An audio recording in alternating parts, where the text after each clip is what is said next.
சூதாட்ட செயலிக்கு விளம்பரம் செய்தது தொடர்பாக நடிகர்கள் பிரகாஷ்ராஜ், ராணா, விஜய் தேவரகொண்டா உட்பட 29 நடிகர் நடிகைகளிடம் விசாரணை நடத்த வருவாய் திணைக்களத்தின் அமலாக்கத்துறை தீர்மானித்துள்ளது.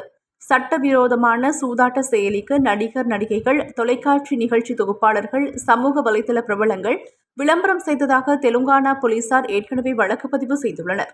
இதற்கமைய ராணா, பிரகாஷ்ராஜ், விஜய் தேவரகொண்டா, மஞ்சுலட்சுமி, பிரணீதா, நிதி அகர்வால், அனன்யா நாகல்லா, ஷியாமலா, ஸ்ரீமுகி, வர்ஷினி சவுந்தரராஜன், ஸ்ரீ ஹனுமந்த், வசந்தி கிருஷ்ணன், ஷோபா ஷெட்டி, அம்ருதா சௌத்ரி, நயனி பாவனி, நேஹா பட்டான், பண்டு, பத்மாவதி, இம்ரான் கான், விஷ்ணுபிரியா, ஹர்ஷ ஷாய், பையா சன்னி யாதவ், டேஸ்டி தேஜா, ரித்து சௌத்ரி, பண்டார் சுப்ரிதா உள்ளிட்டோருக்கு எதிராக வழக்கு தாக்கல் செய்யப்பட்டுள்ளது.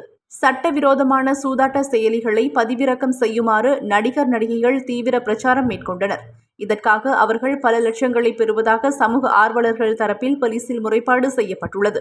இந்த சூழலில் தெலுங்கானா போலீசார் பதிவு செய்துள்ள வழக்குகளின் அடிப்படையில் நடிகர்களான பிரகாஷ்ராஜ், ராணா, விஜய் தேவரகொண்டா உட்பட 29 நடிகர் நடிகைகளிடம் விசாரணை நடத்த அமலாக்கத்துறை தீர்மானித்துள்ளது.